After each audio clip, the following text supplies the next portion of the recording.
teammates, welcome sa Beyond the Game with yours truly, Bernadette Tinoy. Teammates, makakasama natin ngayon ang Philippine Men's National Baseball Team member at coach at social media star. Please welcome Coach Kyle Rodrigo Villafana Jr. Naku, medyo naano pa ako dun pero hello, welcome po sa PTV. Thank you po Ma'am Bernadette for having me here. Siyempre, sobrang blessed po ako na na-invite po tayo dito sa isa sa pinakamalaking TV show. Oo. Siyempre, alam naman natin. Ready ka, Coach. Parang inano mo talaga to overnight, So, yun, sobrang blessed ako na na-invite niyo ako rito. Siyempre, hindi lang para ma-share yung kwento ko sa maraming bata. So, para maiparinig at maiparating din sa kanila kung gaano kaganda yung sports na baseball sa buong Pilipinas. So, kailan ka ba nagsimula matutong mag-baseball? So, parang ang saya nilang panoorin. Tapos, trinay ko yung iba yung bola. Tapos nakita nung coach ko na malakas akong bumato. Oh. So hanggang nakita niya akong bumato. Sabi niya, in-invite niya ako na mag-join daw ng practice nila. Tapos nag-join ako, tapos inaya ako sa bukid. Kasi sa bukid kami nagte-training nun eh. Tapos ayun, hanggang lumipas na yung mga araw na kailangan daw nila ng player. So doon na ako nagtuloy-tuloy maglaro ng baseball. Pero syempre ako gusto ko tanungin, no? From college, eto na national team. Syempre may inspiration tayo. Yan ang Eto na, nakikita ko kasi sa SOCMED nyo po na talagang nakakasama niyo yung anak nyo, yung asawa po natin. Pero paano ba natin nakilala yung asawa po natin? Sa Adamson din po ba? Or? Hindi po siya, ma'am, sa Tarlac State University. So, nakilala ko po siya nung college ako, first year college. So, ayan, nakilala ko po siya through social media din. So, ayun So po, magkababayan kayo? magkababayan po. Tiga-Tarlac siya, tiga-Tarlac din po ako. Kaso, sa Manila lang po ako nakistay. So, ayun, nakilala ko po siya sa social media. Tapos, nagkataon na teacher po siya noon. Actually, mas tanda po kasi siya sa akin. So, ayan, getting to know each other. Tapos ayun, ma'am, to cut the story short, syempre, ayun, hanggang naging kami, ayan. Hanggang, alam mo po College ka pa nun? College pa po ako noon, tapos siya graduating na po ng college noon. So, ayun nga po. Tapos, ayan, siya rin na rin po yung naging sumusuporta sa akin palagi, bukod sa family ko. Tapos, kada may games, from Tarlac, babiyahe pa po yan, balikan lang po ng Tarlac. After ng game, uuwi. Tinatsaga niya po talaga yung 4 hours na biyahe, tapos maglalaro po kami 4 hours. Tapos minsan nga po, sabi nga po sa inyo, first year college ako. So manonood po yan ng game namin. Pag nanonood siya, minsan hindi pa po ako naglalaro kasi nasa bench lang po ako. Pero grabe po siya ka-supportive, kaya siguro dahil isa po yun sa mga reason kaya mas nainlove ako sa kanya. Buti hindi nakaka-pressure yun, no? Yung parang kapag nasa bench ka. Pag nasa bench ka, tapos nandiyan yung supporter mo. Parang, sana ipasok naman ako para lang makita man lang niya akong sumalang. Grabe yung trajectory ng natin eh. From career, to love life. Eto naman, sa SOCMED. Kasi ito, nasabi ko na to sa'yo kanina, no? Nag-cover ako ng Babe Ruth. Tapos nagtatanong ako kasi grassroots mga bata. Nagtatanong ako, sabi ko, sinong idol nyo? Kasi mga national team nandoon din eh. Tapos sabi nila, si Coach Kyle. Bali, nagsimula po yung Philippine Baseball, The Dreamers, nung pandemic siya, ma'am eh. Kasi, di ba? Recently lang pala. Okay. 2020 po yung pandemic, tama po. So, ayan, bali, parang pagkagising lang po namin ng umaga, tapos parang wala po kasi kaming ginagawa ng wife ko eh. Tapos sabi ko, gawa kaya tayo ng kasi ang daming nagbablog, gawa kaya tayong vlog natin. So, iniisip namin, ano naman ibablog natin, yung daily routine natin, wala naman tayong ginagawa. So, ang naisip namin, bakit hindi lang natin gumawa tayo ng Facebook page tungkol sa baseball. Kasi, total, alam naman natin na hindi ganun kasikat, hindi ganun ka-popular yung baseball sa bansa natin. Bakit hindi natin umpisahan? So, naisip namin ng wife ko, ang iniisip ko ng page is baseball strike eh. So, ang nangyari, sabi niya, hindi, wag baseball strike. From nothing to something, from bench to naging ganito kang player. So, ikwento mo sa kanila paano ka naging libre, paano ka nakapag-aral ng libre sa college. Tapos, yun yung ilagay mo dun sa page para marami tayong ma-inspire ng mga bata na mas maniwala pa sila na sa sports na to is may pag-asa. Kaya lagi ko pong nilalagay dun sa page is tuloy yung pangarap, na kahit gaano kahirap yung buhay, meron pag-asa dito sa baseball. Kaya pala magandang buhay. Kasi Kaya magandang nagbi-binge watch ako minsan nun eh. Kasi parang ang ano yung panoorin, tas may mga bata. Tapos lagi mong sinasabi sa intro mo yung, ano ba? Sige nga, i-sample nga natin. Yung favorite line po nila is magandang araw, syempre magandang buhay. Oo. Hindi ko akalain na maririnig ko siya sa personal. Kasi lagi ko lang siya napapanood sa ano eh. Pero for the record, teammates, sabihin mo nga, Coach, ilan ba ang followers mo? Ngayon po ang followers po natin sa Facebook is 120,000. Tapos sa TikTok po is 24,000 and sa Instagram po is 1,000. So, ayun po. Grabe. Tapos bukod pa yung mga viewers nung videos, umabot na ba ng million yung... Yes, ma'am. Ang dami na pong millions.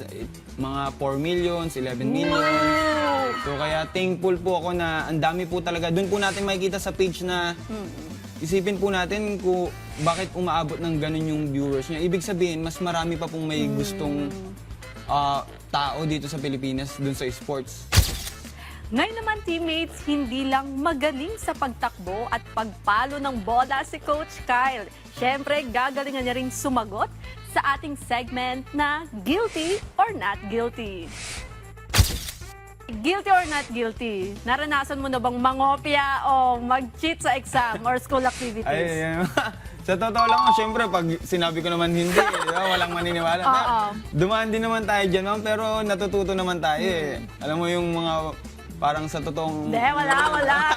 Paano ka nag-cheat, no? Hindi, tapos naman eh. Tapos naman, bali, ayan, pag hindi ako nag-review, lalo na nung college ako, ma'am, syempre, pagkatapos ng training, di ba, pagod na pagod ka na, tapos bigla kang papasok. Tapos may quiz pala. So, syempre may mga classmate naman ako na, oh sige, gayahin mo na. So, syempre, hindi na ako tatanggi. Kaya, sige, lalo na yung mga assignment, lalo na mga quiz. Alright, ito naman. Guilty or not guilty, naranasan mo na bang mabasted? Ang busted. Nabasted. Naranasan ko na yun. Hindi siguro. Parang bakit nag-isip ka? Hindi, ma'am. Iniisip kong busted yun, ma'am, kasi tinanong ko lang naman, siguro, busted na rin yun. Tinanong ko lang naman. Tapos parang hindi Parang, hindi naman yung sinabing ayoko, gano'n, ganyan. Parang, hindi ko nga alam kung busted yun eh. Pero parang naramdaman Parang mo kasi. siguro. Alright, ito naman, guilty or not guilty, naranasan mo na bang mapalo ng bat o masalpok ng bola? Oo. Yun yung mga Yes, naranasan mong ano. Paano yun? Sa baseball, sa Rizal Baseball ba yun? Yes, ma'am. Nagte-training po kami nung college. Actually, marami rin po nung elementary high school. Pero yung college po yung pinakamalala. Yung tinupulot ko yung bat. Tapos hindi ako nakita ng teammate ko. So, tinamaan nga po yung right dito ko sa may kilay, ma'am. Tapos, 6 to 8 stitches. Graduating po ako ng college noon. So, graduate po ako ng ano noon. Nang basag yung kilay ko. Ito naman, guilty or not guilty, naranasan mo na bang mahimatay sa baseball field dahil sa sobrang init? Totoo yan, sobrang init doon. Mainit po talaga, pero sa sa kabutihan ni Lord, hindi pa naman po yung ano. Pero dumugo yung ilong. Yan, Dahil sa init? Dahil sa init po. Tapos yung manghina, mahilo, pero himatayin hindi pa naman po. Guilty or not guilty, na late sa training o nasigawan sa training? Pasaway. Madalas, hindi naman po sa pasaway, pero pag nagkakamali ka, ma'am, normal naman po na pagalitan talaga eh, lalo na pag-athlete. So, part po ng, ano yun eh, lalo na sa mga coaches. So, pag hindi mo kasi pinagalitan yung bata, parang kung tulog pa yung diwa niyan, hindi magigising. Hindi na sermon. So, sa mga ibang coaches, pampagising lang po nila yung parang wake-up call lang na, uy, gising ka na. Guilty or not guilty, naranasan mo na bang makipag-away sa kapwa atleta? Hindi naman siya away, ma'am. Pero yun po yung hindi natin maiiwasan, lalo na kapag team ano po tayo, Yun yung sports. nambato sa'yo ng ano. Ay, hindi naman. Pero naranasan. Maiinis ka po, lalo na kapag magpupulot kayo ng bola, tapos hindi sila magpupulot ng bola. Pag may gagawin sa practice, tapos hindi nila gagawin, tapos ikaw lang, feeling mo, ikaw lang gumagawa. So, hindi naman po maiiwasan yun. Pero at the end of the day, nagkakaayos din naman po. Basta kailangan open lang po kayo sa isa't isa. Ito naman, guilty or not guilty, naranasan mo na bang ma-injure during game pero hindi sinabi kay coach o sa mga ka-teammates? Yun, ma'am. One time yun yung ano, parang, syempre, pakiramdam Balik ko na pala yung ano. Hindi, okay lang to. Parang mga ano lang naman, ma'am, mga strain, ganyan, sprain. So, yung risk ko kasi nun, ma'am, masakit na siya.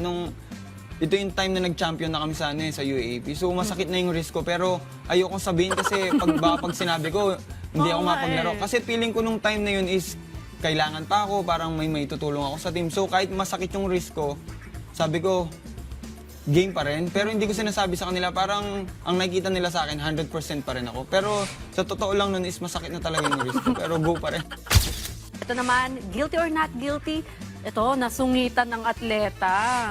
Nasungitan, ma'am. Siguro, hindi lang to sakop ng baseball. Baka pati sa ibang sport. Sa iba- Bawa, may encounter ka na sikat na atleta tapos nasungitan ka. So far, ma'am, lalo na sa mga national team, wala pa naman, lalo na yung mga big names na. Ano ba yan? Dapat meron. Ayan, mababait yung mga national team. Shout out sa inyo. Ayan, karamihan, lalo na yung mga big names. Ayan, kaibigan mga natin yung karamihan sa kanila. Ayun, nako, ang ganda ng kwentuhan natin. Pero bago tayo matapos, Coach Kyle, no, anong mensahe mo sa mga sumusuporta dun sa Philippine Baseball Dreamers, sa'yo, tsaka invite mo din yung mga viewers natin na suportahan din yung national team sa mga paparating na laban. So ayan, sa lahat po ng mga ka-dreamers natin dyan, lalong-lalo na po sa buong Pilipinas, sa lahat po ng nakapanood ng Philippine Baseball The Dreamers, and sa lahat po ng sumusuporta sa national team, patuloy nyo lang po kami suportahan, lalo na po sa darating na Asian Championship and SEA Games ngayong darating na September and December. And sa lahat naman po ng sumusuporta sa Philippine Baseball The Dreamers, asahan nyo po ng mas marami pa pong inspiring video yung gagawin namin, and asahan nyo po na yung goal ko this year na umikot po sa buong Pilipinas para i-share sa inyo kung gaano kaganda yung sports na baseball at softball sa ating bansa. Ayun, Coach, maraming salamat po sa pagpapaunlak dito sa aming invitation at saludo kami sa mga katulad nyo po na nakakapagbigay ng karangalan sa bansa. Teammates, maraming salamat sa panonood at magkita-kita ulit tayo sa susunod nating kwentuhan. Ako po si Bernadette Tinoy at ito ang Beyond the Game.